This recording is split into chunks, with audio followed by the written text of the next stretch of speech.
Chères auditrices et auditeurs, bonjour et bienvenue dans ce premier épisode intitulé Postpartum le meilleur 1, un podcast d'une nature encore plus particulière que d'habitude, si c'est possible, puisqu'en forme de compilation ou montage d'extraits des podcasts de la salle de lecture enregistrés tout au long de l'année.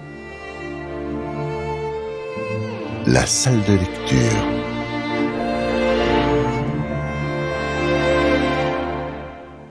À propos du nom de votre livre, a-t-il été choisi juste après la naissance ou avant? Et par qui? Et est-ce que vous êtes allé fouiller dans les noms de livres préférés des Français ou les plus usités? Alors, la deuxième question, c'est non, évidemment. Le titre de L'inconnu du portrait a été un enfer parce que tout était pris. Le nom du livre est très important. On va pas se leurrer. Un bon titre, c'est en général un titre qui au départ choque. On dit « Ah non, ça va pas ». En fait, je fais une liste de titres. On en débat avec mon agent. Moi, j'ai besoin d'un titre de travail. Le nom est venu tout de suite, au moment où j'ai eu le projet du livre. J'ai fait pour mes livres comme pour mes enfants. Moi, je m'appelle Laurence.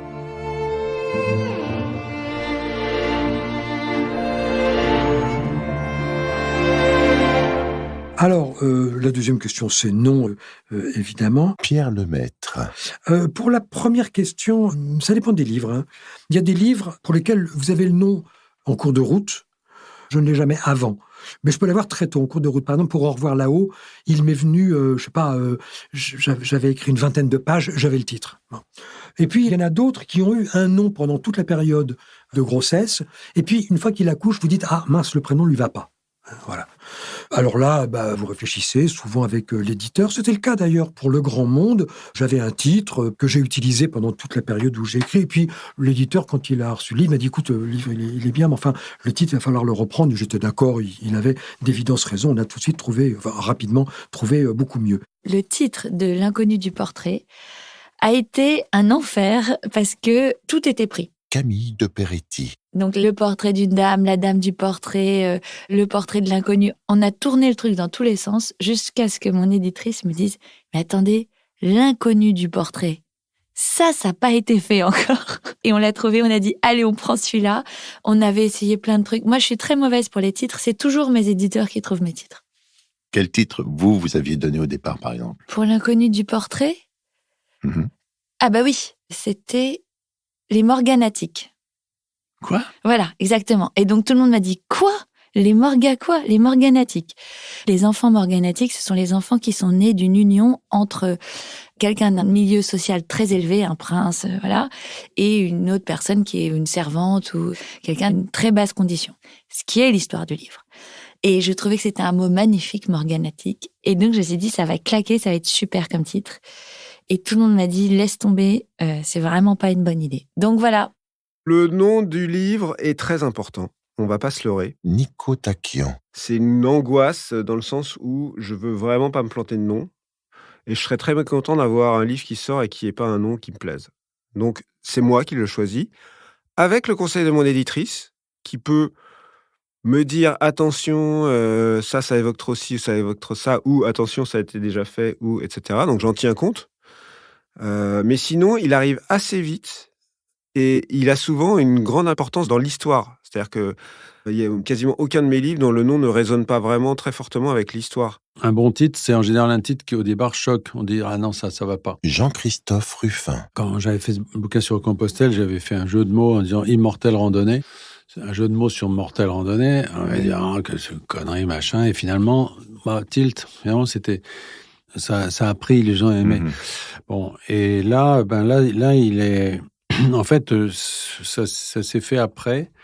Parce que soit on trouve le titre en écrivant, on tombe dessus, on se dit tiens, ça sera ça, puis on continue. Soit on le trouve pas, et là ça devient très emmerdant parce que il faut tout reprendre. Tout le monde s'en mêle, parce que l'éditeur, tout le monde s'en mêle. Et puis on devient fou, quoi. En fait, je fais une liste de titres. On en débat avec mon agent. Johanna Gustafsson. Alors, pour l'île de Yule, on va parler le dernier, d'accord. Moi, je voulais à tout prix qu'il y ait l'île dedans, dans le titre. Et il se trouve que il y avait plein de titres avec île dedans. Et moi, je disais à mon agent, oui, mais Storholmen, cette île suédoise piétonne, c'est un des personnages. Et je veux dire, ça se passe à un huis clos sur une île pratiquement. Si on ne dit pas l'île dans le titre, c'est ridicule. Je m'en fous qu'il y ait eu l'île des damnés ou l'île des souvenirs ou l'île de... Peu importe. Voilà. Donc, ça a commencé comme ça. Et donc, on avait j'ai complètement oublié les titres, mais il y avait vraiment une bonne douzaine de titres. Et donc, après, je donne ça à l'éditrice de Kallman, qui, en fait, elle a choisi. Elle propose, elle me dit, moi, je préfère celui-là, vous en pensez quoi ? Moi, c'est sur la liste, donc à partir de ce moment-là, je m'en fous. Et en fait, j'ai toujours réussi à avoir des titres qui étaient sur mes listes, donc j'étais assez contente, en fait. Moi, j'ai besoin d'un titre de travail. Julien Sandrel. Enfin, j'ai du mal, en tout cas. J'ai déjà essayé, mais je n'y arrive pas à commencer à travailler sur un livre sans avoir un titre. Parce que c'est peut-être mon passé de communicant qui fait ça, mais en fait, j'ai besoin d'une sorte de direction générale, enfin de grande direction, pas de direction générale, mais de grande direction à prendre. Et en fait, un titre, ça me permet d'avoir cette direction et de vérifier régulièrement si je suis dans la bonne direction. C'est une ligne éditoriale, quasiment. Ouais, quasiment. Et après, est-ce que ce titre-là de travail restera le titre du livre ? Ça, c'est encore une autre question. Donc, il y a certains de mes titres de travail qui sont restés le titre du livre. Et puis, il y en a d'autres où c'est plus compliqué. Le nom est venu tout de suite, au moment où j'ai eu le projet du livre. Catherine Charrier. Et l'éditeur l'a déposé tout de suite. C'est parce que je suis passée qu'à travers des individus qui ont successivement été col rouge et raconté leur histoire. Donc, on est col rouge, on en est un. J'ai fait pour mes livres comme pour mes enfants. Moi, je m'appelle Laurence. Laurence Perrin. Ça a quand même été un gros... J'espère je ne sais pas s'il y a beaucoup de Laurence qui vous écoutent, mais en tout cas, dans mes classes, en général, on était 3, quoi. Donc, moi, mes enfants, j'ai cherché des prénoms qui avaient tous une signification personnelle que je pouvais expliquer. C'est d'ailleurs ce que je fais aussi pour les héros et les héroïnes de mes romans. Je suis infoutue de commencer à écrire quoi que ce soit, même si j'ai l'histoire, si j'ai pas le bon prénom. Bon, le titre, c'est pareil. Je peux pas mettre roman 10. Non, il faut qu'il y ait le titre. Et tout ça, même si dans la tête, je meurs d'envie que ça sorte, il faut que ça arrive, et tout ça, les contractions se déclenchent, il faut poser tout ça, il faut poser le bordel, là, ça y est, il faut y aller. Ah ben oui, mais j'ai pas le titre, j'ai pas le prénom. Eh ben on attend. C'est hyper important. Le titre et le prénom de l'héroïne en particulier. Alors ça, le prénom de l'héroïne, on ne me le change pas, c'est interdit. Le titre, oui, ça m'est arrivé. Bon, je le choisis en général moi, parce que c'est la première chose que je pose avant d'écrire le prologue.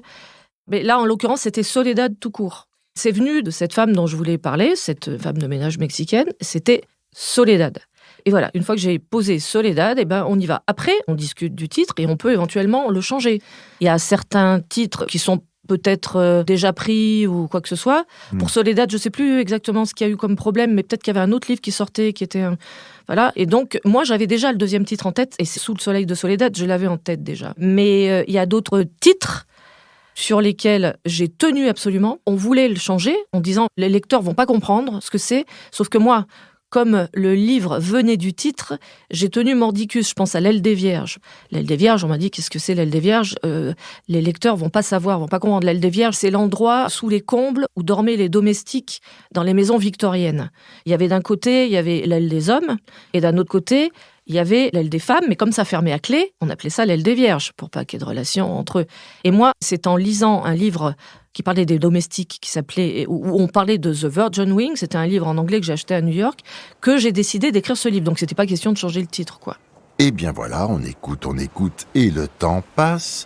Nous allons donc conclure avec cette réponse ce premier épisode, mais pas sans vous inviter, chers amis auditrices et auditeurs, à vous précipiter sur votre souris afin de cliquer sur l'épisode suivant. À tout de suite. La salle de lecture.